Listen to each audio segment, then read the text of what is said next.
बिस्मिल्लाहिर्रहमानिर्रहीम। अस्सलाम वालेकुम। हकीकत टीवी साइंस एंड हेल्थ में खुश आमदीद।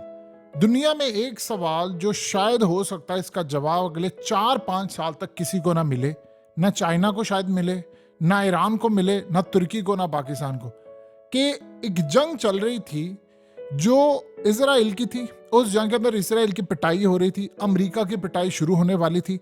इस सारे मामले पर ईरान लीड कर रहा था हर जंग को, इराक में, शाम में, और ईरान की ताकत बढ़ती जा रही थी। चाइना और रशिया जश्न मना रहे थे। अचानक से एक अजीब वाकया होता है कि ईरान पाकिस्तान में हमला करता है, और फिर पाकिस्तान ईरान पर हमला करता है, और फिर वो फौजें आमने सामने आ जाती। इस सारे मामले पर अगर चाइना या रशिया या तुर्की को जरा सी भी इंफॉर्मेशन होती, उनकी इंटेलिजेंस एजेंसियों का, ताकि बड़ी ताकतवर है, वो कभी ईरान को ये हमला ना करने देते। क्योंकि असल वजह अभी तक शायद किसी को पता ही नहीं चल सकी कि ईरान ने हमला क्यों किया। हुआ ये है कि रूस की जानिब से इतना शदीद रिएक्शन आया है, और वो आना था। हकीकत टीवी आपको थ्रू आउट खित्ते के हालात के बारे में बता रहा है कि होने क्या जा रहा है। आपको पता था कि रूस का मामला क्या है। सबसे पहले पुतिन की जानिब से ये जो पैगाम दिया गया वो बड़ा सख्त है। उनकी हुकूमत की जानिब से जो बात सामने आई है, उन्होंने कहा है कि ईरान और पाकिस्तान ने जो ये हरकत की है ये इंतहाई अफसोसनाक है। इनको अंदाजा नहीं है कि ये खित्ता पूरे का पूरा डिस्टेबलाइज हो जाएगा, सब कुछ बर्बादी की तरफ चला जाएगा, और वो ताकतें जो पूरा खित्ता तबाह करना चाहती है वो इंतजार कर रही है कि मामला बढ़े और आप उनके हाथों में जाकर खेलें। सादा अल्फाज में समझिए, रूस ने पाकिस्तान और ईरान को कहा है, लेकिन उसमें ज्यादा हिस्सा ईरान को कहा। एक और चीज उन्होंने ऐड करके कहा, उन्होंने कहा है कि अगर हमला करना है, कोई इंसदादे दहशतगर्दी के तहत करना है, तो मुत्तलका मुल्क जो भी है उसको इंफॉर्मेशन दी जाए, उसके साथ मिलकर यह काम किया जाए। इसका क्या मतलब है? इसका यह मतलब है कि पुतिन ने पहले पूरे खित्ते के बारे में कहा है कि आप ये दोनों ममालिक जो पागलपन कर रहे हैं, आपको अंदाजा नहीं है जो खित्ते के डिस्टेबलाइज करने वाले ममालिक हैं, यानी इजराइल है और अमेरिका है, वो आप दोनों उनके हाथों में खेल जाएंगे, आपको पता भी नहीं चलेगा। अमेरिका पाकिस्तान पर दबाव डाल देगा, फिर उसके बाद ईरान के ऊपर कोई काम कर देगा, यानी दोनों को लड़ा देगा और पूरा खित्ता डिस्टेबलाइज हो जाएगा। जो जंग अब इस वक्त अमेरिका को गले से पकड़े हुए है, यमन, वो अमेरिका को उन्होंने गले से पकड़ा हुआ है, और उसके बाद इसराइल को वहां पर शिकस्त हो रही है। शाम के अंदर अमेरिका कमजोर हो रहा है, इराक से उसकी फौजों को निकल जाने का कहा है। ये सब कुछ जब वो देखेंगे कि अच्छा एक नया महाज खुला है, टर्न द टेबल, हम यहां पर चले जाते हैं, तो उसके बाद आप दोनों पागल हैं, आप लोगों को अंदाजा नहीं है कि कितनी बड़ी तबाही आने वाली है, और आप उनके हाथों में खेले। लेकिन उन्होंने एक फर्दर बात की जिसमें उन्होंने असल में ईरान को टारगेट किया, और रूस के ताल्लुकात ईरान के साथ बड़े थे। उन्होंने कहा किसी भी मुल्क के अंदर कोई हमला करना है या कुछ चीज है, तो मुतलका मुल्क के साथ मिलकर ये काम किया जाए। यानी सादा अल्फाज में उन्होंने कहा कि ये कोई राइट नहीं है कि आप किसी भी मुल्क के अंदर कोई भी हमला कर दें, मिसाइल मार दे, ड्रोन्स मार दे, और इस सारे मामले पर आपको अंदाजा नहीं है कि आप उनके हाथों के मोहरे बन जाएंगे जो पूरा खित्ता जलाकर राख कर देंगे। ये मामला यहां नहीं रुका। तुर्की के फॉरेन मिनिस्टर ने हंगामी कॉल की है, जिसे कहते हैं ना सही मायनों में हॉटलाइन की कॉल, हंगामी एक कॉल की है, और ईरान को की है, ईरान के फॉरेन मिनिस्टर को। उनको कहा है कि देखिए आप ये जंग रोक दें, ये आगे ना बढ़े। पाकिस्तान को भी उन्होंने कहा है, लेकिन कॉल उन्होंने स्पेशली की है वहां पर, और उनको कहा है कि आप इस जंग को रोकें इमीडिएटली, यहां पर स्टॉप, इसे आगे नहीं आपने बढ़ना, क्योंकि ये आगे पागलपन है और आगे तबाही है, और इतना पागलपन और तबाही है। देखिए एक बात ज़हन में रखिएगा, तुर्की को पता है हालात उसके लिए कितने खतरनाक हैं। ये जो इसराइल की लड़ाई चल रही है, उसके बाद अगला नंबर जो है उन्होंने तुर्की का रखा है। जिन्होंने 2000 साल इंतजार किया, उन्होंने कार्ड्स के ऊपर सारे ममालिक रखे हुए हैं, तुर्की उनके पास है। तुर्की को ये बात भी पता है, अर्दोगान को तो ये बात अच्छी तरह पता है कि जो तुर्कों के अंदर इस वक्त लावा फटने वाला है, और वो शदीद गुस्सा। ये अगर हमास की विक्ट्री ना हो रही होती इसराइल के अंदर, आप अंदाजा नहीं कर सकते ये बाकी ममालिक में क्या हाल होना था। अभी तो लोगों ने ये देख लिया है कि हमास इसराइल को शिकस्त दे रही है, और इसराइल वहां पर नाकाम हो गई है, और फलाना, ठीक है उन्होंने आम लोगों को मारा है, उनको कोई हल नजर नहीं आ रहा, पागल हो गए हैं, वो अमेरिका को लगा दिया जंग में। ये अगर वहां पर रेजिस्टेंस खत्म हो जाती तो 57 इस्लामिक मुल्कों के अंदर पूरे 2 अरब मुसलमानों की डिमांड थी फौजें उतारे वहां पर। इमीडिएटली फौजें उतारे, भेजे अपनी एयरफोर्स। किस मकसद के लिए? मिसाइल रखे आपस में लड़ने के लिए वहां पर। अब ये समझ ले, ये बड़े ममालिक ने शुक्र अदा किया है। वैसे वो शायद हमास को पसंद नहीं करते, लेकिन बड़े बड़े ममालिक ने शुक्र अदा किया है कि इसराइल को गले से पकड़ा। अगर ये ना होता तो सारे कहते बैतुल मुकद्दस बचाने के लिए जाओ, और फिर हमें फौजें भेजना पड़ती। तो इस सारी सूरत हाल में एर्दोगान को पता है कि ये मामला इसराइल तो जंग नहीं रोक रहा, ये लड़ाई तो बढ़नी, क्योंकि उनके कार्ड के ऊपर है कि उन्होंने सारा इलाका नहीं पूरा मुल्क लेना है, और इसमें लड़ाई और जंग है और वो होनी है।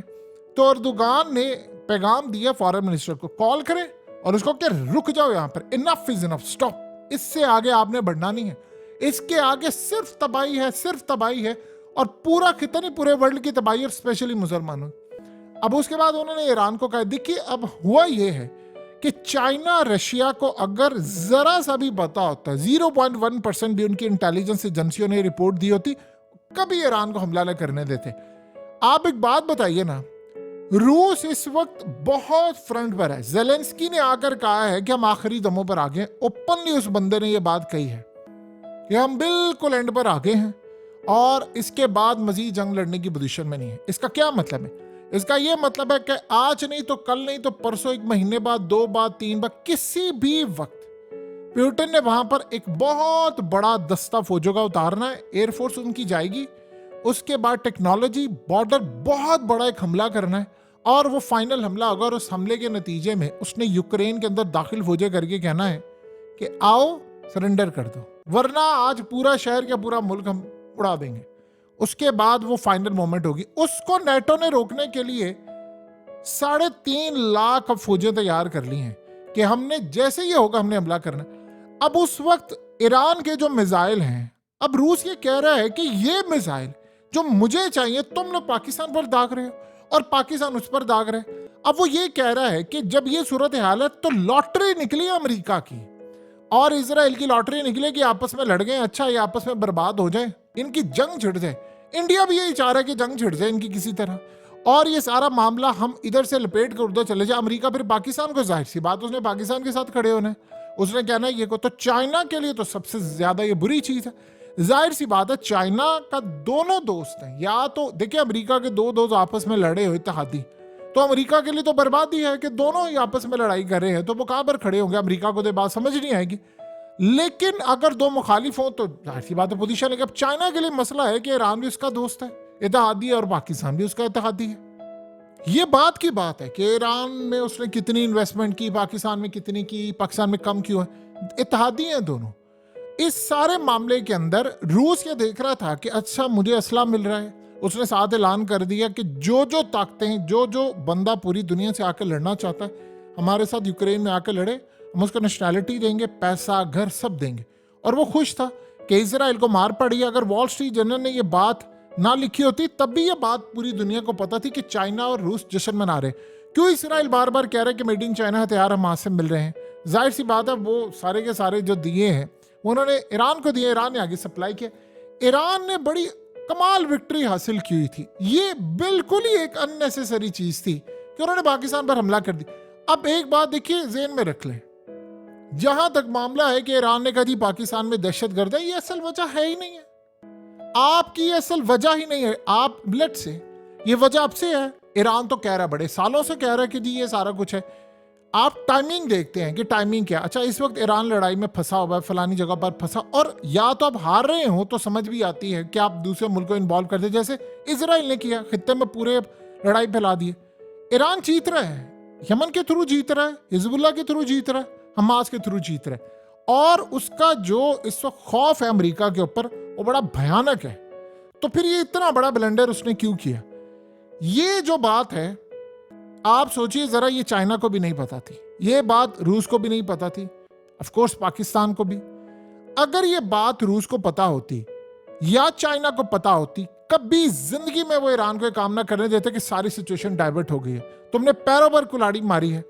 अब वो काम ये कर रहे हैं कि रूस ने इतना सख्त बयान दिया कि आप लोग तो पागल हो गए हैं, यानी ये मोहरे बन जाओगे अमेरिका उन ताकतों के हाथों। अब अमेरिका क्या चाहेगा? अमेरिका तो चाहेगा लड़ाई हो जाए इनकी। इंडिया के लिए क्या सूट करता है? देखिए इंडिया, अमेरिका और इसराइल 3 ऐसे मुल्क हैं जो इस सिचुएशन से फायदा उठाएंगे। रूस ने बिल्कुल ठीक कहा है। और चाइना के लिए मुसीबत खड़ी होगी।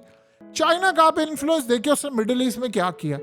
किसी मिडिल ईस्ट के मुल्क ने कहा अमेरिका को कि हमने आपको अड्डे नहीं देने यमन से लड़ाई के लिए। अमेरिका के पैरों तले जमीन निकल गई, क्योंकि किसी मिलिट्री बेस से जो हमला हो सकता है वो समंदरों से नहीं हो सकता। और समंदरों में हालत ये है कि शिप पर शिप उनके तबाह हो रहे हैं, शिप तबाह हो रहे हैं, और वो उनको रोक ही नहीं पा रहा। और वो इस सारे मामले पर कभी जिबूती, कभी का यानी साइप्रस से उड़कर तैयारे आने पड़े हैं, और उसको ये समझ नहीं आ रही हम स्ट्राइक कहां से करें।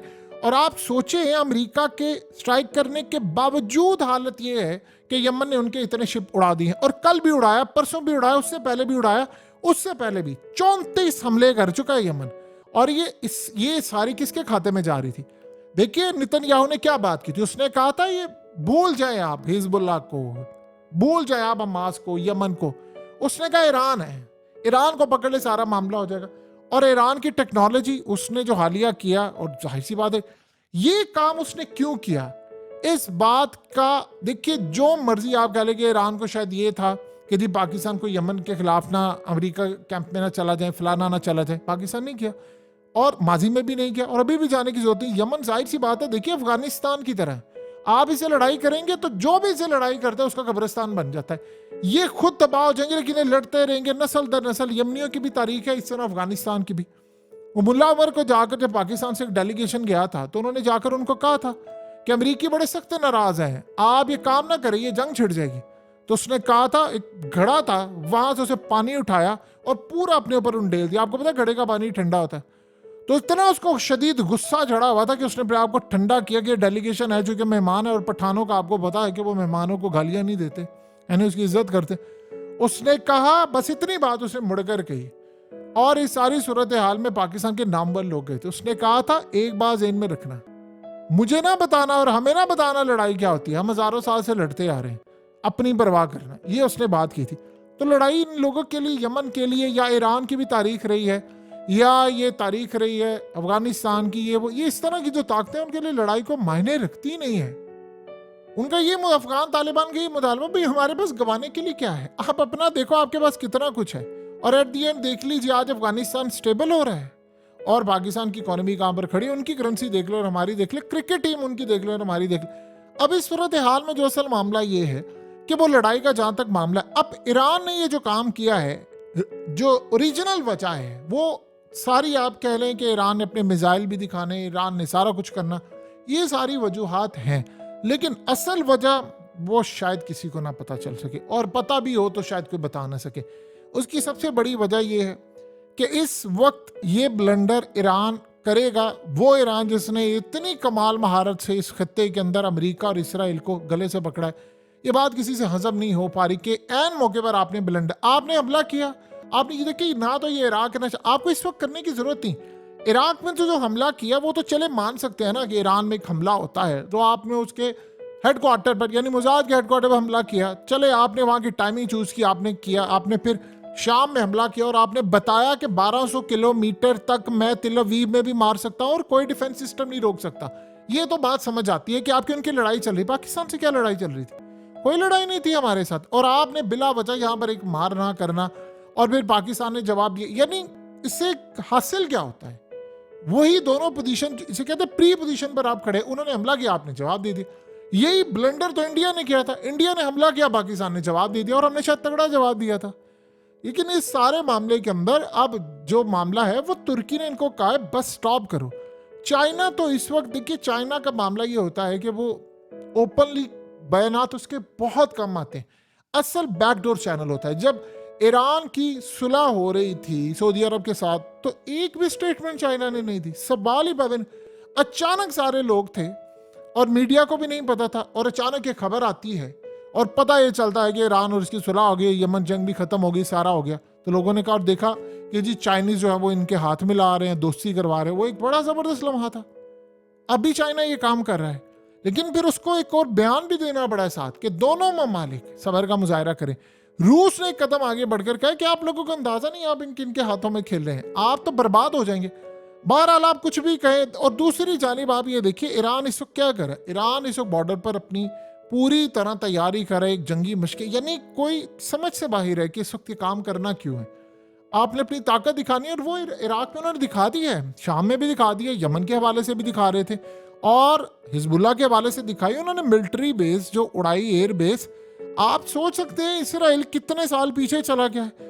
हमास, जो मर्जी आप कहें, हमास वाले भी कहते रहे, जाहिर बात स्ट्रेटजी यही है, वो दिखा रहे हैं वीडियोस के हम असला बना रहे हैं, वो अलग बात है, उनकी अपनी होगी काविश, लेकिन ईरान की सपोर्ट के बगैर तो वो नहीं ना कर सकते थे। तो इस सारे मामले पर ईरान का इस वक्त ये काम करना, ये बिल्कुल बियॉन्ड इमेजिनेशन है। सो लिहाजा इस सारे मामले के अंदर इस वक्त दो ममालिक नहीं, बड़े ममालिक इनको कह रहे हैं कि यार जो चल रहा था उस पर फोकस करें, ये जंग हम जीत रहे थे। सो लिहाजा इस सारे मामले पर रूस का ज्यादा तगड़ा रिएक्शन आया, क्योंकि वो हालत जंग में है। चाइना के ऊपर जंग मुसल्लत हो सकती है, वो हालत जंग में नहीं है, इसीलिए उसने कहा कि इनफ इज इनफ करें, फोकस उधर करें जहां पर है, निशाना सीधा रखो। हकीकत टीवी साइंस एंड हेल्थ की इस वीडियो के नीचे कमेंट जरूर कीजिए, अपनी राय का इजहार जरूर करें और इस वीडियो को हर जगह शेयर करते हुए चैनल को सब्सक्राइब जरूर करें।